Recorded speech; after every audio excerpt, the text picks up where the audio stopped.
Varicose veins తో బాధపడుతున్నారా? భారతదేశంలోనే బెస్ట్ ట్రీట్మెంట్ అందించే ఏకైక హాస్పిటల్ ఏవిస్.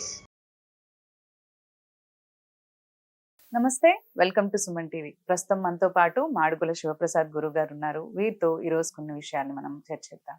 గురుగారు నమస్తే అండి. ఆశీర్వచనం తల్లి. గురుగారు, మనం దేవాలయాలకు వెళ్ళినప్పుడు చూస్తూ ఉంటాం, మగవాళ్ళేమో సాష్టాంగంగా నమస్కరించుకొని దండం పెట్టుకుంటూ ఉంటారు, ఆడవాళ్ళని అలా చేయొద్దని అంటూ ఉంటారు. ఎందుకని ఆడవాళ్ళు సాష్టాంగ నమస్కారం చేయకూడదు అంటారు? శ్రీ మహాగణాధిపతయే నమః. ఐం మహాసరస్వత్యే నమః. శ్రీ లలితాంబికాదేవియే నమః. మామూలుగా రామాయణము ద్వాపర యుగములో త్రేతాయుగములో రామాయణము సీత వలన జరిగింది. సీతాదేవి సాక్షాత్తు అమ్మవారి స్వరూపము సీతాదేవి వలన జరిగింది. ద్వాపర యుగములో ద్రౌపది వలన జరిగినది. అందుకని కలియుగానికి వచ్చేటప్పటికి గృహే గృహే శక్తి అన్నాడు. ప్రతి ఇంట్లో ఉండేటువంటి స్త్రీమూర్తి కూడా శక్తి స్వరూపిణి, మాతృమూర్తి, మాతృరూపిణి. అందుకే చిన్న పిల్లలనైనా కూడా మనం ఏమని సంబోధిస్తాం? అమ్మ, తల్లి అని పిలుస్తాం. ఇప్పుడు స్త్రీ ఎప్పుడు కూడా సాక్షాత్తు అమ్మవారి స్వరూపమే, అమ్మవారుగానే భావించాలి. స్త్రీ యొక్క శరీర భాగాలు భూమికి తాకటం అనేటువంటిది చాలా తప్పు. ఇది భూమాత యొక్క ఇది. పురుషుడిది వేరు. పురుషుడు సాష్టాంగ నమస్కారము చేసుకోవాలి. అందుకనే మాతృదేవో భవ అని మొట్టమొదట తల్లికి ఎంత ప్రాధాన్యత అంటే అంత ప్రాధాన్యత ఇచ్చాడు. ఇంకొక మాట కూడా ఏముందంటే, అందుకే శాస్త్రంలో ఒకవేళ ఈరోజు పీఠాధిపతులు, సర్వసంగ పరిత్యాగులు, యతీశ్వరులు అయిన వారు ఎక్కడో ఒక దంపతులకు పుట్టినటువంటి వాళ్లే కదా నిజానికి. ఈ దంపతులకు పుట్టిన వాళ్లే అయినా కూడా ఆ దంపతుల యొక్క పుణ్య ఫలముగా వీళ్ళు పుట్టడం అనేటువంటిది జరుగుతుంది. జరిగినప్పుడు ఈ సన్యాసులు, యతీశ్వరులు ఒక్క తల్లికి మాత్రమే నమస్కారం చేసుకుంటారు, కానీ తండ్రికి చేయరు. తండ్రే చేయాల్సి వస్తుంది వీళ్ళకు నమస్కారం. ఎందుకు అంటే, అందుకనే చెప్పేది, ఈమె సాక్షాత్తు అమ్మవారి స్వరూపము. అందులో సందేహమే లేదు. తనను తానుగా పుట్టి ఈ లోకాలను సవ్యముగా నడిపించటము కోసము సృష్టి స్థితి లయకారకులైనటువంటిది బ్రహ్మ విష్ణు మహేశ్వరులను సృష్టించి మళ్ళీ తనను తాను అంతర్ధానమై 3 భాగాలుగా మహాకాళి, మహాలక్ష్మి, మహాసరస్వతిగా ఉద్భవించి ఒక్కొక్కరికి ఒక్కొక్కరు అనుకొని ఆ శక్తి స్వరూపిణి అయినటువంటి మూలదేవత పరమేశ్వరుల్లోకి ఐక్యమైంది. అర్ధనారీశ్వరుడు అని మనం చెప్తున్నాం. సగభాగాన్ని పరమేశ్వరుణ్ణి తీసుకుంది.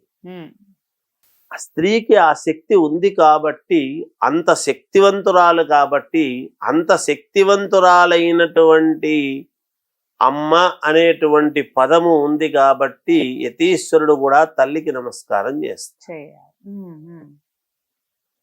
తండ్రికి చేసేదానికి లేదు. అందుకని స్త్రీ యొక్క శరీర భాగాలు భూమికి తాకడం అనేటువంటిది చాలా తప్పు. అది యోగదాయకము కాదు.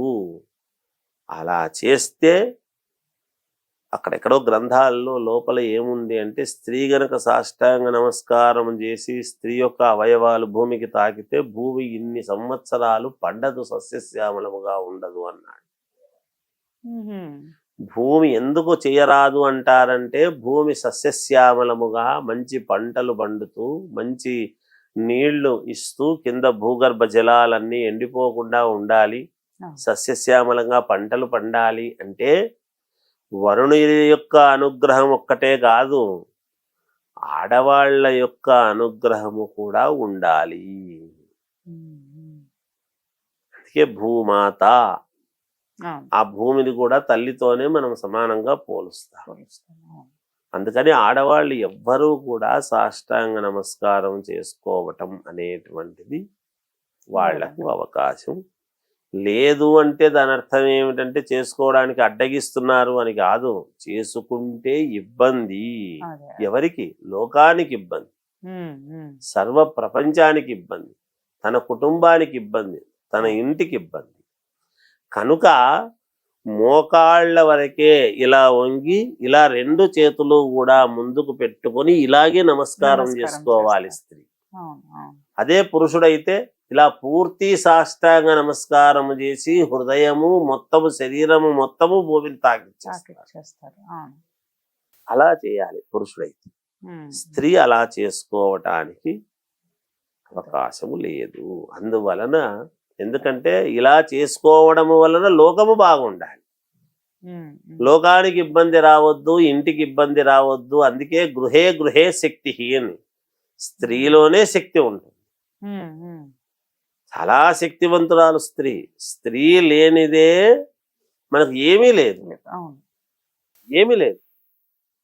ఒక స్త్రీ వలననే కదా మళ్ళీ వాళ్ళు ఇంతమంది పుట్టుగా ఇంతమంది అనేటువంటిది రావటము చేయటము ఒక్కటిగా వస్తుంది.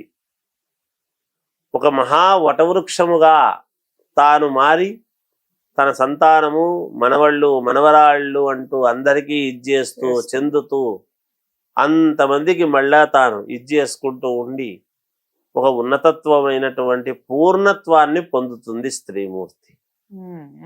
మూర్తీభవించినటువంటి మూర్తి స్త్రీమూర్తి. అందువలన స్త్రీమూర్తి అలా చేసుకోకూడదు అని. అంతేగాని చాలా లోతు విషయాలమ్మా అవన్నీ కూడా. ఎందుకంటే తెలియక ఎవరు చెయ్యరు, అందరికీ తెలుసు. సాధ్యమైనంత వరకు ఎవరికి తెలియక కాదు, సరే అలాగే చేసుకుంటారు వస్తారు. అన్ని ఎందుకు చేయొద్దని అంటారు అనేది తెలియదు.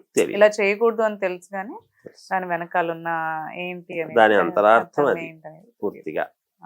మనం అన్ని రకాలు బాగుండాలి అంటే అలా మనం ఎలా ఉండాలనో అలా ఉంటేనే స్త్రీమూర్తిని ఔన్నత్యంగా ఎలా పూజ చేస్తున్నప్పుడు అందుకే ఒక పీటనో చాపనో ఏదో ఒకటి వేసుకోవాలి. ఏదీ లేకుండా వేసుకుంటే భూమాతకు ఆకర్షించేటువంటి శక్తి ఉంటుంది, మొత్తం ఆకర్షించేస్తుంది. భూమిలోకి మనం ఏదన్నా పోయింటి లోపలికి తీసేసుకుంటుంది, మళ్ళీ దాంట్లో నుంచి రావడం చాలా కష్టం. అంతే కదా, ఏదైనా భూమాత లాగేస్తుంది. ధన్యవాదాలు. జయోస్తు.